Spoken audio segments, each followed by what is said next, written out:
네, 9월 1일입니다. 9월 새로운 한 달이 시작되는 날이니만큼 또 이번 한 달은 어떻게 보내야 할지 월간 투자 전략 세워봐야죠. 박희찬 이사님 모셨습니다. 안녕하세요. 예, 안녕하세요. 네, 안녕하세요. 자, 이번 9월 월간 투자 전략 자료를 보니까 제목이 인플레 하락이 주는 투자 기회예요. 네. 사실 인플레가 조금 꺾이는 듯한 모습을 보여주고 있어서 지표상으로는 기대를 좀 가졌습니다만 최근에 연준 인사들이 하는 말들을 보면 여전히 믿지 못하는 건가라는 생각이 들더라고요. 네. 지금 현재 연준의 어떤 표현들은 인플레에 대한 어떤 기대 심리를 통제하고자 하는 목적이 굉장히 강하다, 이렇게 말씀드릴 수밖에 없어요. 그러니까 현 상태에서 그냥 약간 뭐랄까요, 그러니까 강력한 어떤 메시지를 보내지 못하면 이 인플레 기대 심리가 계속해서 높게 유지될 수가 있기 때문에 네. 그렇게 되면 사실 이제 현재 인플레 상황이 오래갈 위험성이 커지게 되거든요. 그래서 지금의 어떤 어려움을 좀 단기화시키고자 하는 그런 노력이다라고 이해를 하시면 좋을 것 같아요. 네. 괜히 섣불리 풀어주는 듯한 시그널을 줬다가는 기대 심리를 확 올려버릴 가능성이 있고, 그러면 네. 더 강력한 정책을 써야 할 수밖에 없는 것이고, 예, 그렇습니다. 그런 거에 대한 네. 불안을 좀 차단하겠다라는 거인 거죠. 그렇습니다. 그러니까 지금 그들이 하는 여러 가지 말들은 정말 그대로 받아들이기보다는 조금 더 필요 이상으로 좀 세게 말하는 면도 분명히 있어요. 예, 그래서 이제 당장 뭐 이 상황이 이제 바뀐다고 생각하진 않습니다만, 네. 예, 인플레 하락하는 속도를 따라서 결국 이제 우리가 잭슨홀 미팅에서도 전혀 변하지 않은 불변의 법칙은 데이터 디펜던트라는 네, 거죠. 네. 예, 그러니까 뭐 좀 이제 제한적으로 통화 정책을 유지하겠다라고 얘기를 했지만, 그보다 중요한 것은 역시 인플레나 이런 지표들에 따라서 결국은 유연하게 대응한다라는 그 방침 자체는 바뀐 게 없어요. 네. 예. 다만 이제 뭔가 좀 시장이 너무 풀어지지 않도록 긴장감을 유지하게끔 해주겠다라는 의도로만 읽기에는 어쨌든 시장이 수치로 봤을 때 기준금리, 정책금리가 더 높아지고 더 오래 갈 가능성에 대해서 베팅을 하고 있죠, 현재. 예, 그렇습니다. 예. 그러니까 이제 결국에 지난 한 달 동안 마켓이, 그러니까 증시가 이제 7월부터 조금 올라가다가 결국 8월 달에 이제 꺾여버린 가장 네. 큰 이유 중에 하나는 금리가 어쨌든 좀 올라간 부분이고, 금리가 올라갈 때 역시 가장 중요한 드라이버는 이제 연준의 어떤 정책 메시지가 워낙 강했다라는 것이죠. 네. 그래서 이제 여기 자료를 좀 볼까요? 차트를 한번 보셔도 나오지만 8월 초만 해도 이번 금리 인상은 3.5% 수준이면 이제 끝나지 않겠느냐라는 기대감이 있었던 네. 거예요. 근데 이제 이게 한 달 동안 4%대로 이제 뭔가 기대감이 좀 곧 안착하는 네. 그런 상황으로 이제 바뀌어져 버린 거죠. 이게 이제 지금 8월 29일자인데 오늘 새벽 기준으로 보면은 이게 또 4.25% 확률도 올라갔어요. 꽤 높아져 있어요, 지금은요. 그러니까 마켓은 이미 이제 4%대 기준금리를 인정하고 들어가는 그런 상황이다라는 것이고, 그러니까 이런 부분은 사실은 어떤 측면에서는 이제 불확실성이 완화되는 의미도 있어요. 네. 이미 이제 받아들이고 있는 상황으로 가고 있기 때문에. 이미 반영하고 있어서. 네, 그렇습니다. 네. 다만 이제 뭐 연준의 걱정은 그렇다고 하더라도 실제 발표되는 지표들을 보면 인플레가 조금 완화되고 있음을 볼 수 있고, 실제 뭐 기대 인플레도 조금 꺾여 있는 상황이고요. 현재 상황에 대한 이야기를 좀 해볼까요? 예, 그렇습니다. 그러니까 사실 이제 우리가 현재 상태에서 증시를 좀 긍정적인 요인으로 이제 볼 수 있는 가장 중요하면서도 당장 이제 거의 유일하다고 할 수밖에 없는 지표가 이제 인플레 하락입니다. 네. 지금으로서는 사실 이제 지난 잭슨홀 미팅이 있었던 그날, 그러니까 그 파월 의장의 연설이 있었던 그날, 미국에서 연준이 가장 중요하게 보는 인플레 데이터 있지 않습니까? 네, PC. 코어 PC 물가가 발표가 됐었어요. 사실 그게 되게 마켓에 우호적으로 발표가 됐었습니다. 사실은요. 그 잭슨홀 미팅 때문에 묻혔지만, 네. 사실 이제 코어 PC 물가가 지난 7월 달에 전월비 0.1% 상승에 그쳤었고요. 이게 2021년도 이후로는 가장 낮은 수준의 상승률이었습니다. 그러니까 사실 이제 시장에서 되게 이제 기대하는 변화가 이미 나타났던 거예요. 네. 근데 파월 의장은 이렇게 인플레가 낮아지는 것은 좋은 뉴스이다 라고 딱 한마디만 했을 뿐이죠. 맞아요. 네. 그러고 이제 그냥 하고 싶은 얘기를 갖다가 쭉 했는데, 결국은 이제 이런 지표들이 쌓여가는 게 중요한 겁니다, 지금은요. 그래서 이게 이제 뭐 당장 우리 이제 다음 주에 다음 주가 9월 둘째 주에 미국의 CPI 뭐 소비자 물가도 볼 거 아니겠습니까? 예, 사실 이제 그때도 데이터는 나쁠 것 같진 않아요. 예, 일단 인플레의 하락이 추가적으로 확인이 될 거라고 일단 보고 있거든요. 예, 그래서 그게 이제 2달 연속 이제 확인이 된다고 해서 바로 바뀌진 않습니다, 일단은. 네, 일단은 이제 몇 달은 더 갈 것 같긴 한데, 어쨌든 인플레가 하락하는 게 확인이 된다라는 것은 이제 마켓에 뭔가 기대감을 계속 조성시킬 수 있는 그런 부분이 있다라는 것이고, 저희는 사실 이제 미국의 인플레 상황에 대해서 매우 비관적으로 보고 있지 않아요, 기본적으로. 왜냐하면, 저희가 이제 가장 중요하게 보는 데이터가 방금 전에 보셨던 차트에서 다시 한번 보시면, 장기 기대 인플레이션이 지금 묶여 있다라는 거거든요. 예, 그러니까 연준이 걱정하는 바가 뭐냐 하면, 이 단기 기대 인플레이션이 지금 엄청 올라가 있지 않습니까? 이 차트를 보시면은. 회색 실선이죠. 예, 그렇습니다. 1년짜리가 이제 2개 나와 있는데, 이게 올라가 있는데, 이게 내려오기 전에 장기 기대 인플레 심리가 올라가는 게 연준 입장에서는 되게 부담스러운 거예요. 예, 그래서 장기를 묶어둔 상태에서 단기를 떨어뜨리는 게 지금 목적이다라고 보시면 될 것 같아요. 근데 어쨌든 실제 인플레가 조금씩 떨어지고 있기 때문에 단기는 결국 따라서 내려갈 거거든요. 그러니까 이 시간 동안 연준이 시장한테 메시지를 강력하게 던진다라고 보시면 될 것 같아요. 그래서 실제 인플레가 조금씩 떨어지고, 그래서 단기 기대 인플레이션이 떨어지기 시작을 하면은 마켓은 분명히 또 희망을 가질 수 있는 그런 상황으로 가게 된다라고 분명히 말씀드릴 수 있습니다. 그래서 어쨌든 다시 말씀드리지만, 장기 기대 인플레 심리가 묶여 있다라는 것은 분명히 마켓에 기회가 열려 있다, 아직은. 이렇게 이제 표현드릴 수 있는 중요한 부분입니다. 단기 인플레는 일단 떨어지고 있는 구간이고, 그 과정에서 완전히 좀 절대적인 수준으로 떨어지기 전까지 장기 인플레도 묶어둬야 하기 때문에 최근에 연준이 한 목소리로 조금 강한 어조의 발언들을 하고 있다라고 봐야 하는 거네요. 그러면 이번 9월 FOMC에서는 뭐 일단 큰 변화는 없겠죠. 체크 포인트 뭐가 있을까요? 일단은 우리 9월 FOMC에서 75bp 인상 쪽으로 마켓에 또 기대치가 거의 쏠려가는 그런 상황입니다. 그렇기 때문에 뭐 50bp 인상이 아닐지라도 지금 마켓이 더 실망할 게 없어요, 지금은요. 일단은 75bp 인상. 그 다음에 우리가 이제 이 3, 6, 9, 12월 달, 그러니까 분기 말 FOMC에서는 점도표가 발표되지 않습니까? 점도표에서 이제 우리가 또 중요한 걸 체크해야 되는데, 일단은 2022년부터 2024년도에 예상하는 이 점들은 다 올라갈 겁니다, 일단은요. 근데 그것도 새로운 뉴스는 전혀 아닙니다. 이미 이제 마켓이 다 인지하고 있는 부분이에요. 그래서 일단은 이번에 75bp 인상 가능성이 상당히 높아졌고, 점도표도 올라간다라는 것인데, 이미 마켓이 인지하고 있기 때문에 대단히 중요한 뉴스가 아닐 수 있다. 다시 한번 말씀드리겠고, 제가 보기에 지금 상황에서 더 중요하게 봐야 될 지표는 이 그림상 가장 오른쪽에 있는 글자가 되게 조그만데 롱거런이라고 되어 있거든요. 이게 이제 장기 균형 금리라고 보시면 될 것 같아요. 그러니까 이게 2.5% 수준에서 지금 유지가 되고 있는데, 이게 올라가느냐 아니면은 이 수준을 유지하느냐가 되게 중요합니다. 이게 올라가게 되면은 높은 기준금리가 굉장히 오래 갈 수 있다라는 메시지가 되는 거거든요. 근데 이게 유지가 되면은 인플레 하락에 따라서 유연하게 대처할 여지가 생긴다라는 걸 갖다가 보여주게 됩니다. 그러니까 어쨌든 연준이 2.5%를 갖다가 장기적으로 타겟팅하는데, 당장 4%로 이제 올리게 되더라도 이 4%가 정말 매우 오래 간다라고 생각하지 않을 수 있는 여지가 생기는 거거든요. 그래서 이 장기 균형 금리가 현 수준에서 비슷하게 유지가 되는지가 또 하나의 중요한 체크 포인트다라고 말씀드릴 수가 있습니다. 장기 균형 금리 중간값이 과연 현재 수준을 유지하는지 여부, 아니면 조금 올라갈지 여부, 요거를 좀 봐야 할 것 같다. 알겠습니다. 자, 9월에는 또 한 가지 큰 변화가 생기죠. 뭐 기준금리의 변화도 변화입니다만, 이외에도 양적 긴축의 규모가 2배로 확 늘어나요. 이 시장 영향에 대해서는 어떻게 보시나요? 그렇습니다. 우리 이제 9월 달에 이제 중요한 FOMC와 별개의 스케줄입니다. 이건 이제 FOMC에서 결정할 사안이 아니고 이미 몇 개월 전에 정해놓은 사안이고요. 9월 중순부터 이 양적 긴축의 사이즈가 2배로 증액됩니다. 월간 950억 불의 사이즈가 되는 부분이고요. 일단은 이 9월 달만 봤을 때는 전반부 증시의 부담 요인이다라고 보시면 될 것 같습니다. 왜냐하면 전반부. 왜냐하면 이제 중순부터 증액할 건데, 3개월 전에 6월 중순에도 비슷한 일이 있었어요. 그러니까 6월 달에도 6월 초 중순에는 금리가 막 올랐었거든요. 그러다가 실제로 양적 긴축에 들어간 이후로는 금리가 빠졌어요.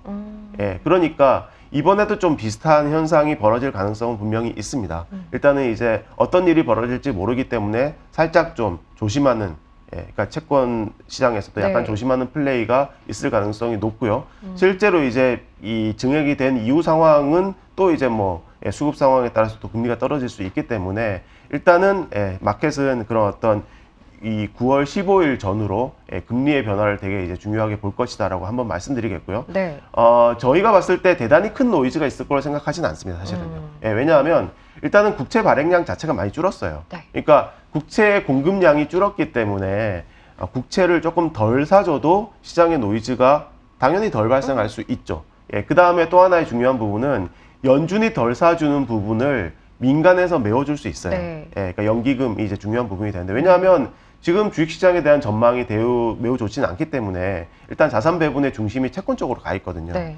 그래서 민간들이 이제 채권을 조금씩 더 사주는 그런 플레이들이 연준이 조금 덜 사주는 걸 갖다가 메워줄 수 있는 그런 상황이다라고 이제 분명히 말씀드릴 수가 있습니다. 그래서 이 양적 긴축 증액과 관련해서는 마켓에 대단히 큰 노이즈는 있을 것 같지는 않다. 네. 다만 이제 그것이 시작되는 중순 전후로 금리의 변화를 우리가 중요하게 체크를 해야 된다. 이 정도로 보시면 될 것 같아요. 일단은 양 자체가 줄었기 때문에 그에 따른 충격파도 적을 것이다라는 것이고 한 가지는 이제 버퍼 역할을 해줄 수 있는 주체들이 있기 때문에 그 영향이 또 크지 않을 것이다라는 것. 다만 이제 중순 전후로 금리의 변화는 좀 지켜보자라는 이야기 주신 거고요. 앞서 이제 잠깐 이야기하셨어요. 주식시장 전망에 대한 부분이 아주 밝지는 않기 때문에라는 네. 이야기를 하셨는데 이번 달은 주식시장 어떻게 보시나요? 미국장 이야기를 좀 해볼까요? 일단은 저희가 주식시장에 대해서 현재 뭐 매도 뭐 이런 관점으로 보고 있지 않습니다. 일단은 저희가 사실은 지난달에도 미국 주식에 대해서 중립적인 투자 의견을 계속 제시를 했었어요. 근데 이제 중립적이라는 표현을 갖다가 잘 이해를 하셔야 되는데 왜냐하면 네. 중립적이라는 것이 주가가 옆으로 횡보한다는 뜻이 아닙니다. 왜냐하면 옆으로 횡보하면은 주식시장은 희망이 없는 거죠. 그렇죠. 주식이 조금이라도 올라갈 것 같다라는 생각을 기본적으로 갖고 있는 것이 중립입니다. 일단은 그런 관점에서 좀 이해를 하실 필요가 있어요. 네. 하여튼 뭐 사실 되게 어렵진 않습니다. 그러니까 쉽진 않습니다. 뭐 이게 이제 미국 주식시장이 뭐 가격 부담도 여전히 사실은 좀 있고, 네. 그 다음에 어닝 모멘텀도 최근에는 썩 좋지가 않아요. 그렇죠. 그러니까 이제 그런 상황에서 이제 주가가 떨어지지 않을까라는 이제 걱정들이 있을 수밖에 없습니다, 사실. 하지만 저희가 봤을 때는 결국은 인플레가 결국 이제 하락해주는 이 상황이 실질 금리의 상승을 좀 제한할 수 있다. 네. 어쨌든 방금 전에도 말씀드렸다시피 연준의 금리 인상이 이미 뭐 4%대 초반까지 갈 수 있다라는 마켓의 어떤 인정 네. 그런 구간으로 이미 들어왔기 때문에 그러니까 인플레의 어떤 하락세가 확인이 되게 되면은 그런 부분에 대해서 이제 우려가 추가로 더 커지지 않을 수 있다. 이런 부분으로 이제 우리가 해석을 해야 되고요. 네. 자, 여기 이제 오른쪽 그림이 되게 중요합니다. 네. 이게 뭐냐하면 미국의 주가하고 실질금리 차트거든요. 결국은 이게 실질금리가 플러스로 올라가면서 마켓이 힘들어진 겁니다. 일단은요. 그러네요. 일단은 실질금리가 플러스인 상황 자체는 단기간에 해소가 되지 않을 거예요. 그러니까 이제 결국 이제 마켓의 어려움도 곧바로 해소되지는 않을 겁니다. 일단은요. 네. 근데 다만 인플레가 안정되어 주면은 이 실질금리가 추가적으로 올라가는 부분은 분명히 막아줄 수 있어요. 그래서 그러니까 정책에 대한 우려가 그만큼 덜 발전할 거기 때문에 네, 그렇다는 네. 얘기입니다. 그래서 이런 부분에 있어서 이제 마켓이 조금씩 이제 뭔가 좀 하락세가 좀 진정되고 내년도 이익을 보면서 조금씩 이제 회복할 수 있는 그런 여지가 생겨날 것이다. 네. 이렇게 전망을 드릴 수 있을 것 같습니다. 자, 아주 뭐 옆으로 간다 또는 빠진다라는 전망은 아니기 때문에 그렇다면 우리는 이 안에서 어떤 걸 갖고 가야 하냐라는 부분에 대한 답도 필요할 것 같아요. 그렇습니다. 우리 이제 금리 부담이 크니까 뭐 성장주는 안 되고 뭐 이런 식의 이제 아주 뭐랄까요? 되게 과거 학습에 기반을 둔 이제 그런 전망들도 꽤 많이 볼 수 있습니다만 일단 저희는 기본적으로 기존에 갖고 왔던 어떤 투자 전략을 계속 유지를 합니다. 그러니까 이제 저희가 뭐 지난달에도 뭐 리츠와 빅테크 뭐 이런 중심으로 이제 말씀을 드렸었는데 사실 빅테크의 어닝 전망이 남은 하반기에 그렇게 깔끔하지 않아요. 네. 분명히 이제 불확실성은 큽니다. 하지만 당장 대안이 그렇게 또 마땅치가 않기 때문에 네. 내년도의 어닝 그로스를 보면서 우리가 투자할 수 있는 것은 결국은 빅테크밖에 없다. 이렇게 이제 저희가 설명을 드렸었고요. 상대적인 매력이 있는 거죠, 어쨌든. 네, 그렇습니다. 어쨌든 성장주가 상대적으로 어닝이 부족하던 그런 시절을 2, 4분기를 바닥으로 해서 일단 예, 하반기부터는 좋아질 걸로 일단 저희는 판단을 하고 있고요. 네. 예, 다만 이제 시장 여건 자체가 분명히 금리상에서 불편함이 분명히 있기 때문에 조금은 이제 압축을 해야 된다. 예, 이런 얘기고, 일단 그래서 ROE가 견고한 기업 빅테크들을 중심으로 해서 조금 더 이제 압축할 필요가 있겠다. 이렇게 생각을 해요. 왜냐하면 성장주가 전반적으로 ROE가 지금 떨어지고 있거든요.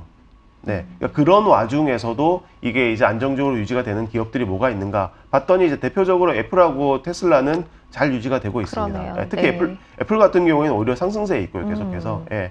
그리고 뭐 마이크로소프트라든지 또는 구글 이쪽도 비교적 견고한 편이에요. 네. 예, 그래서 이 차트상으로 보면 이제 오른쪽에 나와 있는데 너무 선들이 많아서. 요거 예. 저희 자료 링크 네. 달아드리니까요. 자료로 보시면 네, 자세히 또, 좀 네, 보시면 볼수 될 것 있습니다. 같은데 어쨌든 성장주가 전체적으로는 ROE가 떨어지고 있기 때문에 성장주에 대해서 전체적으로 또 무리하게 투자를 하실 필요는 없고 우량 빅테크 중심으로 해서 ROE가 견고한 이쪽을 중심으로 해서 좀 압축해서 가져가시면은 그래도 현재 상황을 잘 방어하고 네. 내년도에 대해서 더 준비할 수 있는 그런 포지션을 가지실 수 있을 것 같아요. 일단은 좀 추려서 가야 하는 시기인 거는 확실한 것이고 그 그렇습니다. 추림의 기준이 무엇이 될까라는 부분 봤을 때 ROE가 견고한 것들 중심으로 보자. 그렇다면 결국 빅테크에 대한 이야기로 귀결될 수밖에 없다라는 네. 이야기이고요. 자, 그러면 미국만 있는 게 아니니까 중국 이야기를 좀 해보죠. 사실 뭐 상대적으로 조금 나아지나 싶더니 또 힘이 좀 빠지기도 하고요.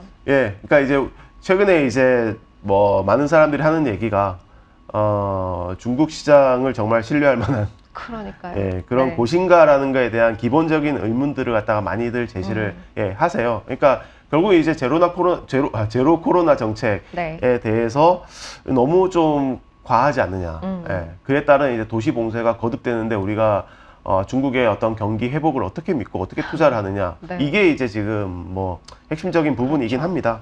근데 어쨌든 우리 이제 뭐 중국의 공산당대 11월 달에 있고 그 전까지 이제 의료 사고가 나지 않게 하기 위해서 최대한 이제 중국 정책 당국이 이제 되게 노력을 많이 하고 있다. 뭐 이런 관점으로 이제 보실 필요는 있는 것 같아요. 근데 어쨌든 뭐 이 정책이 계속해서 무리하게 유지가 될 것 같지는 않고 어떻게든 조금씩 풀게 되면 이제 회복을 할 수 있다라고 기본적으로 보고 있는데 당장 못 풀어주니까 이제 하는 조치들이라는 게 금리 인하하고 그래서 유동성 여건을 좀 좋게 만들고 인프라 투자와 관련된 이제 자금 지원을 좀 늘려주고 막 이런 거 지금 하고 있죠. 근데 어쨌든 그 와중에 요 이제 그림에서도 나옵니다만 중국의 유동성 팽창 속도가 지금 가속화되고 있어요.